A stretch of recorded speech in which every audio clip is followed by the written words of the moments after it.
리스크 대응 이갈은 보험사 신용등급 2대12 지영애 기자.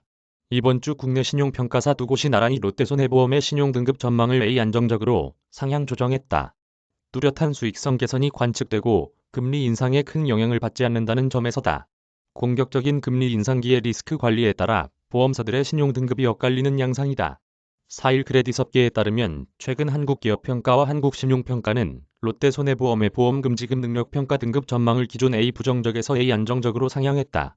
양대 평가사 모두 롯데손해보험의 뚜렷한 수익성 회복을 긍정적으로 평가했다. 롯데손해보험은 지난해 세전이익 2,205억, 총자산 세전이익률 1.2%를 기록했다. 지난해 1분기 이후로는 보험 영업수지와 투자손익이 모두 개선되는 양상이다. 롯데손해보험은 지난 2019년에서 2020년 사이에는 대규모 적자를 기록했다. 자동차보험 등의 손해율 상승과 구조조정 비용, 항공기를 비롯한 대체 투자 관련 손상 차손이 수익성 저하 요인으로 작용했다. 이후 자본관리 부담을 줄이기 위해 대체 투자 익스포저를 축소하고 안전자산 비중을 늘려왔다. 2020년에 1,624억 원에 달했던 대체 투자 관련 손상 인식액은 2021년 389억, 지난 1분기 말 기준 47억 원으로 줄었다. 보험 포트폴리오를 개편하면서 안정성을 확보하고 영업수지도 개선되는 추세라는 평가다. 자동차 보험 비중을 줄였고 지난해 하반기부터 퇴직연금 사업 비중을 높였다. 기존에는 고위험 자산 운용 전략을 바탕으로 고금리 원리금 보장형 상품을 제공하고 공격적 자산 구성으로 마진을 얻는 전략을 썼다. 오지민 한신평연구원은 2020년에 대규모 손상이 반영된 이후 손상 차손 규모가 안정화됐다며 안전자산 비중이 늘고 위험 선호도가 하락해 추가적 대규모 손상 인식 가능성은 높지 않다고 분석했다. 리스크 관리에 엇갈린 RBC 대응 여력. 한화생명보험과 대조적.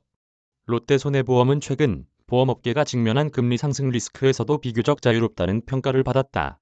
채권평가 손실이 급증한 영향으로 RBC 비율이 금융당국의 권고치인 150%를 밑도는 보험사가 속출하는 상황. 롯데손해보험의 지난 1분기 말 기준 RBC 비율은 175% 수준을 기록했다.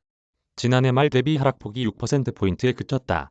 시가평가 대상인 매도가능증권 보유 규모가 2,621억 원대로 타사 대비 현저히 적은 편이다. 저금리 시기에도 채권 계정을 만기 보유 상태로 유지했던 점이 금리 인상기에 유효했던 셈이다. 한기평은 롯데손해보험의 경우 6월에서 7월 사이 추가 금리 인상이 이뤄지더라도 대응할 여력을 갖추었다고 봤다. 롯데손해보험은 상반기 중 RBC 비율 방어 및 신지급 여력 제도 도입에 대비해 자본성 증권 발행을 검토하고 있다. 송미정 한기평 책임연구원은 RBC 비율의 금리 민감도가 낮고 자본성 증권 발행 여력을 보유하고 있다며 재무 건전성이 현재 수준으로 관리 가능할 것으로 본다고 말했다. 롯데손해보험 사례는 최근 국내 3대 신용평가사가 모두 등급을 하향 조정한 한화생명보험 사례와 대조적이다. 리스크 대응 방식에 따라 신용등급이 엇갈리는 모양새다. 나이스 신용평가, 한국기업평가, 한국신용평가는 지난달 17일 한화생명보험의 보험금지급 능력평가 신용등급을 기존 AAA에서 AA+로 하향 조정했다. 본업인 보험 영업 현금 흐름 개선이 지연되는 반면 투자 영업이익 변동성이 높아진 점이 부정적인 요인으로 꼽혔다.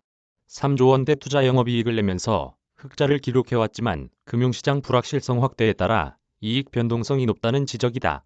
한화생명보험은 1분기 기준 채권 평가 손실도 1조 2,401억 원을 기록했다.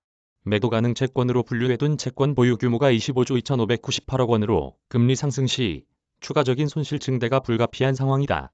한국신용평가는 이익에 의한 자본 적정성 유지 능력을 측정하는 순이익, 지급여력 기준금액 비율이 최근 3개년 평균 3.8%로 업계 평균을 밑돈다며 부채 구조와 자본 여력 등을 고려하면 오는 2023년 IFRS 17과 KICS 도입을 앞두고 자본관리 부담이 상대적으로 클 것이라고 지적했다. 지영애